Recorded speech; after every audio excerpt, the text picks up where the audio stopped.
এর যে কি গুরুত্ব যারা শিকারী, পাকা শিকারী আছে বা দক্ষ শিকারী আছে, তারা ছাড়া আর কেউ বলতে পারবে না।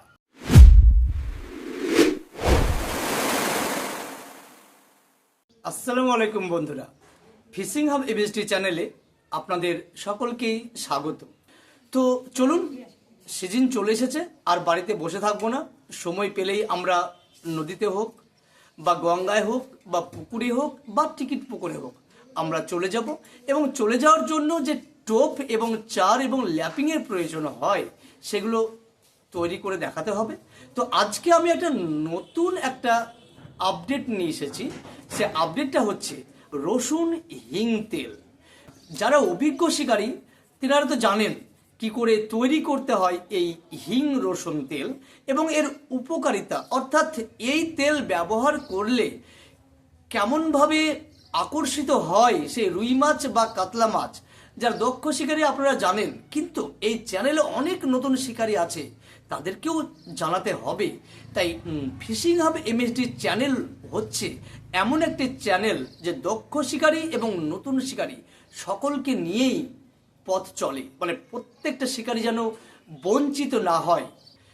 তো চলুন আমরা আর দেরি না করে এইটা চটপট বানিয়ে নিই, আর কি কি উপাদান লাগবে সেটাও দেখে নিই। তো বন্ধুরা, আমরা সরাসরি চলে এসেছি কিচেনে। নারকেলের তেল আমরা দিয়েছি, আর একটু দেব, দিয়ে দাও।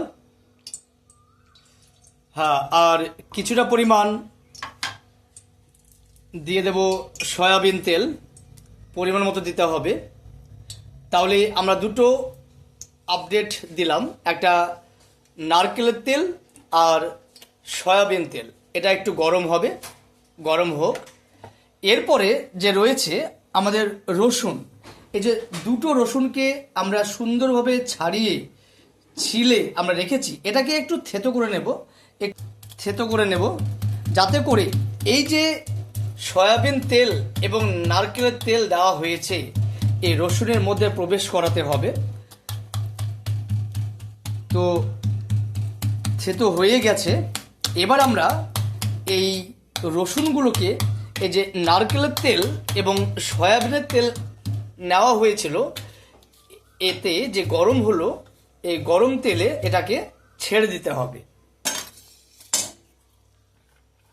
তো সাবধানে ছাড়বো যাতে করে হাতে না লেগে যায়। ফেনা ফেনা আসবে, এটা খুব ভালো লক্ষণ, মানে ফেনা হলে তবেই সেটা উপযুক্ত তেল তৈরি হচ্ছে। তো বেশি হিট দিয়ে নয়, হালকা হিট দিয়ে আমরা সেটাকে ভাজতে থাকবো। লক্ষ্য করতে হবে কোনো মতেই যেন রসুন পুড়ে না যায়। পুড়ে গেলে কিন্তু এই তেলের যে রহস্য সেটা কিন্তু ঠিক হবে না। সুন্দর করে করা হচ্ছে কাতলা মাছ এবং রুই মাছের হিং রসুন তেল। আমরা এখন হিং দিইনি, এবার সামান্য পরিমাণ হিং আমরা এই তেলের মধ্যে দিয়ে দেব। আটু দাও, আটু দাও, ব্যাস। এবার আমরা নাড়তে থাকব। তো এর গুরুত্ব অপরিসীম। তো আপনারা বানান বাড়িতে, খুব কষ্টকর নয়, ঝটপট বানিয়ে ফেলুন। তার কারণ কিছুই লাগবে না, লাগবে শুধুমাত্র নারকেলের তেল, সয়াবিন তেল, আর দুটো রসুন, আর একটু হিং গুঁড়ো। এগুলো দিয়ে সুন্দর করে ভাজতে হবে যাতে করে রসুনের কোয়াগুলো পুড়ে না যায়। এটাকে নাড়তে থাকতে হবে, তাহলেই তৈরি হয়ে যাবে কাতলা মাছ এবং রুই মাছ ধরার এক গুরুত্বপূর্ণ তেল। তো এই তেল নিয়ে আপনারা ল্যাপিং হিসেবে ব্যবহার করতে পারেন, বা চারের মধ্যে মিশিয়েও এই তেলটাকে ফেলতে পারেন, বা টোপেও ডুবিয়ে টোপ ফেলতে পারেন। দেখবেন কাতলা মাছ বা রুই মাছ শিকার হবে। এছাড়াও মৃগেল মাছ যদি থাকে, মৃগেল মাছও দারুণভাবে আকর্ষিত হবে। এবং রুই মাছ, মৃগেল মাছ এবং কাতলা মাছ এর আশ্চর্য এক তেল, যার নাম হিং রসুন তেল। তো বন্ধুরা, বানানো দেখানো হলো, কিন্তু কি করে স্টোরেজ করতে হবে সেটা ভুললে চলবে না।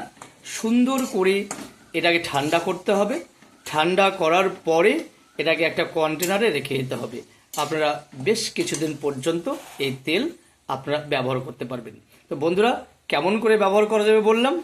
হ্যাঁ, বলেছি চারের সঙ্গে তেল মাখিয়ে ফেলতে পারেন, বা টোপে ডুবিয়ে নিয়ে ফেলতে পারেন টোপটাকে, বা লাড্ডু টোপেও ডুবিয়ে নিয়ে ফেলতে পারেন, বা যে ভাবেন যে আমি একটু ল্যাপিং সহকারে আমি দিয়ে দেবো কোনো টোপে বা চারে বা এই লাড্ডুতে, তো দিয়ে দিতে পারেন। তো এইভাবে ফেলবেন, কাতলা মাছ, রুই মাছ একদম ব্যাক টু ব্যাক শিকার করবেন। এবার ঠান্ডা হওয়ার পালা। আমরা গ্যাস বন্ধ করে দিয়েছি, উনুন বন্ধ হয়ে গেছে। ঠান্ডা হয়ে গেলে আমরা এটাকে কন্টেনারে আমরা সংরক্ষণ করব। তো বন্ধুরা, ফাইনালি তৈরি করে ফেললাম রসুন হিং তেল। ঠান্ডা হলো, ঠান্ডা হওয়ার পরে আমরা পাত্রে আমরা এটাকে সংরক্ষণ করলাম। এবার প্রয়োজন মতো যেমন যেমন প্রয়োজন হবে তেমন তেমন আমরা পুকুর ঘাটে হোক বা টিকিট পুকুরে হোক বা নদীতে হোক আমরা নিয়ে যাব। এর যে কি গুরুত্ব, যারা শিকারী, পাকা শিকারী আছে বা দক্ষ শিকারী আছে, তারা ছাড়া আর কেউ বলতে পারবে না। আর আমার চ্যানেলে নতুন শিকারী, পাকা শিকারী সবাই আছেন। তো পাকা শিকারী অবশ্যই জানেন এর গুরুত্বটা, তো নতুন শিকারী অবশ্যই জেনে নিন। তো এই তেল একটা আকর্ষণীয় তেল, যে তেলে রুই মাছ এবং কাতলা মাছ বাদ যাবে না, ফায়ার ব্যাক টু ব্যাক চলে আসবে। আগেই বলেছি কি করে ব্যবহার করতে হবে, তো আবার বলছি, এটা চারের সঙ্গে ব্যবহার করতে পারবেন, টোপে লাগিয়ে ব্যবহার করতে পারবেন, বা লাড্ডু টোপেও আপনারা লাগিয়ে ব্যবহার করতে পারবেন। ছুঁড়ে ফেলে দেবেন, তারপর অপেক্ষা করবেন, দেখবেন কাতলা মাছ বা রুই মাছ দারুণভাবে আকর্ষিত হবে এবং আপনার বড়শিতে ধরা দেবে। তো বিশেষ আর বাড়াচ্ছি না, পরের ভিডিওতে আবার দেখা হচ্ছে। আজকে এই পর্যন্ত, ধন্যবাদ, আসসালামু আলাইকুম।